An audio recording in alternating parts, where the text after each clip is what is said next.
नमस्कार दोस्तों, स्वागत है आपका आपके अपने यूट्यूब चैनल जिसका नाम है एमपीसीएस में।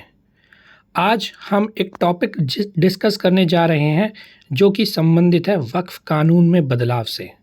जैसा कि आप सभी को ज्ञात है कि इन दिनों वक्फ कानून को लेकर बहुत ज़्यादा मुद्दा चर्चा में है। कुछ राजनीतिक दल इसका विरोध कर रहे हैं, वहीं कुछ राजनीतिक दल इसे अल्पसंख्यकों के हित में बता रहे हैं। तो क्या है मुद्दे, क्या हैं विभिन्न दलों की दलीलें और क्या हुए हैं इस कानून में बदलाव, इसको हम डिस्कस करेंगे। ये आपके mains exam point of view से बहुत ही इम्पोर्टेंट टॉपिक है। तो चलिए देखते हैं। देखिए, इन दिनों जो भी आर्टिकल्स आए हैं, चाहे वो दैनिक जागरण के हों या मुद्दा जो स्पेशल आता है उसमें हो, हम उन जितने भी आर्टिकल्स थे उनमें से हमने अपने एग्ज़ाम पॉइंट ऑफ व्यू से महत्वपूर्ण बिंदु निकाल लिए हैं और हम आपकी सहूलियत के लिए इन्हें यहाँ पर एक साथ लिख करके अपना डिस्कशन प्रारंभ करेंगे।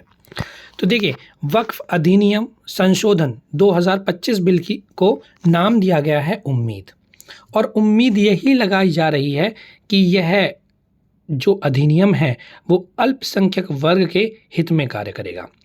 तो देखिए, अगर वक्फ की बात की जाए तो आज़ादी से पहले ही वक्फ की व्यवस्था थी।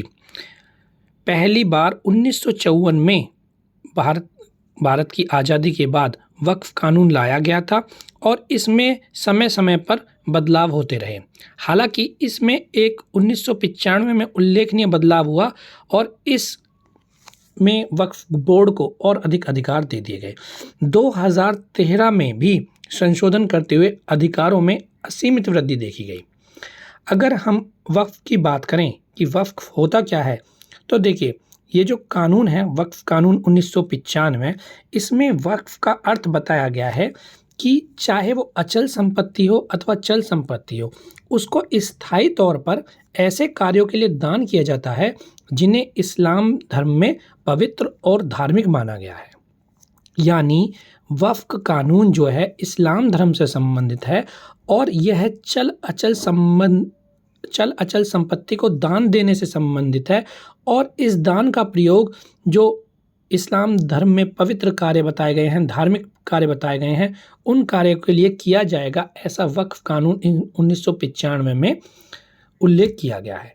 अगर देखिए, हम जिन बात कर रहे हैं कि कौन कौन से कार्य पवित्र हैं, कौन कौन से धार्मिक हैं, तो उनको अगर देखा जाए तो देखिए, मस्जिद है और कब्रिस्तान है, उनके रखरखाव में वक्फ कानून के माध्यम से, वक्फ संपत्तियों के माध्यम से जो भी पैसा प्राप्त हुआ है उनका प्रयोग कहाँ कहाँ किया जा सकता है, तो मस्जिद है, कब्रिस्तान है, उनके रखरखाव में। जो शिक्षण संस्थाएं हैं अल्पसंख्यकों की, और स्वास्थ्य से संबंधी जो सुविधाएं हैं उनका प्रबंधन करने के लिए भी इसका इस्तेमाल किया जा सकता है। जो अल्पसंख्यक वर्ग के यानी मुस्लिम समुदाय के गरीब और विकलांग लोग हैं, उनकी सहायता के लिए भी वक्फ संपत्तियों से प्राप्त राशि का प्रयोग किया जा सकता है। और सामाजिक धार्मिक कार्यों के लिए दान दी गई संपत्तियों की देख रेख करना, मतलब कि जो संपत्तियों से प्राप्त धन है उसका प्रयोग स्वयं में संपत्तियों के रखरखाव के लिए किया जा सकता है, और इस होने वाली आय से गरीब मुसलमानों की सहायता होगी, ऐसा वक्फ में प्रावधान है। अब देखिए, विवाद क्या है। विवाद के यहाँ पर बहुत सारे बिंदु हैं, हम एक एक उनको देखेंगे। देखिए, 1913 से 2013 यानी 100 साल का अगर इतिहास देखा जाए तो वक्फ बोर्ड के पास 18 लाख एकड़ की ज़मीन थी, लेकिन 2013 के बाद 2025 तक यानी मात्र 12 साल में ये जो ज़मीन है ये 39 लाख एकड़ हो चुकी है। यानी 12 साल में 21 लाख एकड़ की वृद्धि हुई है। ये कैसे वृद्धि हुई है? इसका मतलब ऐसे आक्षेप लगाए जा रहे हैं कि 12 साल में वक्फ संपत्ति में इतना इजाफा हो गया है जो कि पिछले 100 साल में भी नहीं था। इसमें तो ये आक्षेप लग रहे हैं कि कहीं ना कहीं वक्फ बोर्ड ने जो निजी संपत्ति हैं उनका अतिक्रमण किया है और अपनी मनमानी दिखाई है उन संपत्तियों को अर्जित करने में। यहाँ ध्यान देने वाली बात एक ये भी है कि जो वक्फ संपत्ति हैं जिसकी हम बात कर रहे हैं कि 39 लाख एकड़ ज़मीन है, उसकी अनुमानित कीमत जो लगाई जा रही है वो 2 लाख करोड़ रुपए लगाई जा रही है। लेकिन यहाँ विडंबना ये देखने को मिल रही है कि जो 2 लाख करोड़ की संपत्ति है उससे सालाना मात्र 163 करोड़ की ही आमदनी प्राप्त हो रही है। ये कुछ इस तरह से है, मान लीजिए आपके पास 2 लाख रुपए हैं, उन 2 लाख रुपए को अगर आप इन्वेस्ट भी करें और आपको केवल 2.5% का ही ब्याज मिले, तो आप सोचिए आपको 5,000 रुपये तो ब्याज के मिल जाएंगे 2 लाख रुपए पर सालाना। लेकिन 2 लाख करोड़ की संपत्ति पर यहाँ कितनी अर्जित आय हो रही है? 163 करोड़। यानी जिस तरह से 2 लाख रुपए से जैसे कि केवल 163 रुपये की आमदनी हुई। तो कितना बड़ा यहाँ पर विचार विमर्श करने का बिंदु है कि इतनी बड़ी संपत्ति से इतनी कम आय अर्जित कैसे की जा रही है। तो यहाँ एक ये भी आक्षेप लग रहा है कि जो वक्फ संपत्ति है वो बड़ी बड़ी हस्तियों को बहुत नाम मात्र पर किराए पर दे दी जा रही है, नीलामी कर दी जा रही है या बेची जा रही है। इसका मतलब वक्फ बोर्ड के अंतर्गत भ्रष्टाचार और अनियमितताएं हैं, वहाँ मनमानी कार्यप्रणाली है, या फिर उन संबंधियों का एक बड़े पैमाने पर सही से प्रबंधन भी नहीं हो पा रहा है और वक्फ बोर्ड अतिक्रमण कर रहे हैं, क्योंकि इस तरह से संपत्ति में अचानक से इतनी वृद्धि होती दिखाई दी है। साथ ही वक्फ बोर्ड सर्वेक्षण की जो प्रक्रिया है जिसके आधार पर ये अंदाज़ा लगाया जाए कि कितना किराया बनना चाहिए, कितनी हमें आय अर्जित करना चाहिए, वह सर्वेक्षण भी धीमा है वक्फ बोर्ड के द्वारा किया जाने वाला और अधूरा भी है।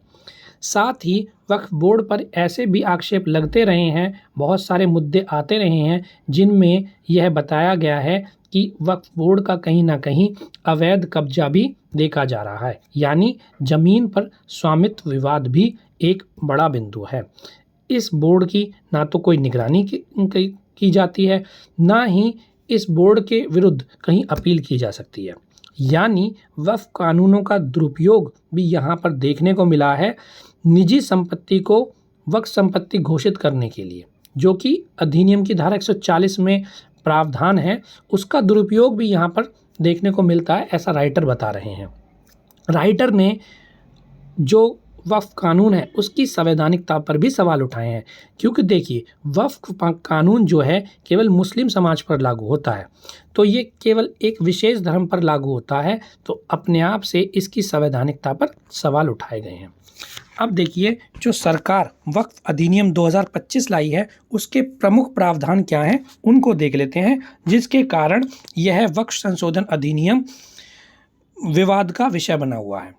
पहले क्या अधिनियम था कि कोई व्यक्ति अपनी पत्नी के हिस्से को भी वक्फ में दान दे सकता था, लेकिन अब सरकार ने प्रावधान कर दिया है कि पत्नी की हिस्से की जो भी संपत्ति है उसको वक्फ बोर्ड में दान नहीं दिया जा सकता बिना पत्नी की मर्जी के। साथ ही वक्फ निर्धारण की जो शक्ति है वो वक्फ बोर्डों के पास थी, लेकिन अब इस प्रावधान को हटा दिया गया है। एक केंद्रीय वक्फ परिषद का प्रावधान किया गया है, जिसमें 2 गैर मुस्लिम सदस्य होंगे, साथ ही 2 महिलाएं भी ज़रूरी होंगी अन्य सदस्यों के अतिरिक्त। और इसका एक महत्वपूर्ण प्रावधान यह भी है कि विवादों से संबंधित कोई भी अगर मामला है तो उच्च न्यायालय में 90 दिनों में अपील की अनुमति इस अधिनियम के माध्यम से दी गई है। और केंद्र सरकार को वक्फ पंजीकरण, खातों व लेखा परीक्षा पर नियम बनाने का अधिकार भी इस अधिनियम के माध्यम से दिया गया है।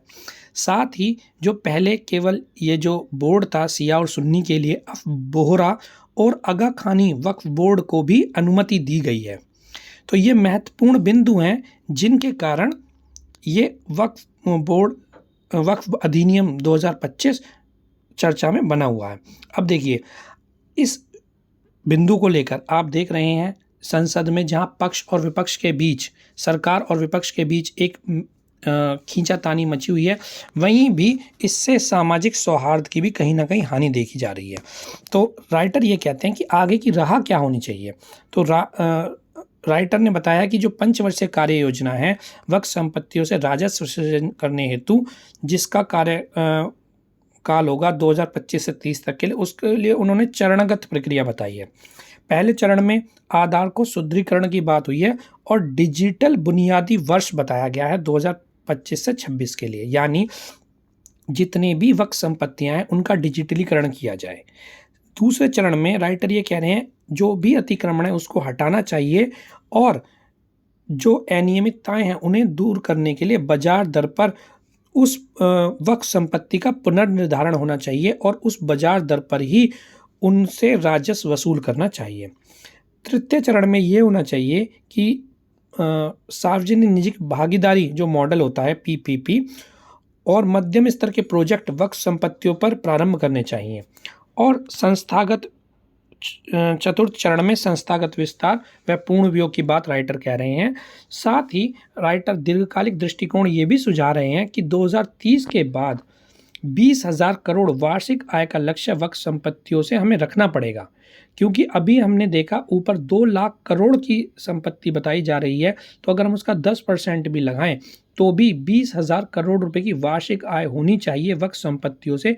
अगर मान लीजिए इतनी बड़ी मात्रा में आय सृजित होती है तो उससे अल्पसंख्यक वर्ग के लिए शिक्षा, स्वास्थ्य, कौशल विकास पर पुनर्निवेश किया जा सकेगा और साथ ही उससे मुस्लिम समाज का सामाजिक और आर्थिक पुनर्जागरण भी हो सकेगा।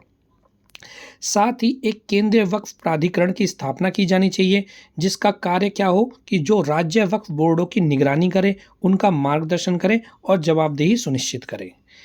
स्थानीय समुदाय को भी इस निगरानी और योजना निर्माण में शामिल किया जाए ताकि उनके मन में कोई भी भ्रांति ना फैले। केंद्रीकृत डिजिटल डेटाबेस की स्थापना होनी चाहिए जहां प्रत्येक विवरण हो, संपत्ति कितनी है, उसका बाजार मूल्य क्या है, उसे किसको किराए पर दिया गया है और वहां से किस तरह की आय सृजित हो रही है। इस तरह का केंद्रीकृत डिजिटल डेटाबेस की स्थापना करनी होगी जिससे पारदर्शिता में वृद्धि होगी और संपत्तियों का सटीक आकलन भी किया जा सकेगा। तो यहाँ दोस्तों हमने देखा कि वक्फ अधिनियम 2025 क्या है उसके प्रावधान क्या हैं, जो अनियमितताएं हैं उनके आरोपों से संबंधित तर्क और आगे की राह क्या होनी चाहिए ये भी हमने देखा। तो उम्मीद करते हैं आपको यह डिस्कशन पसंद आया होगा।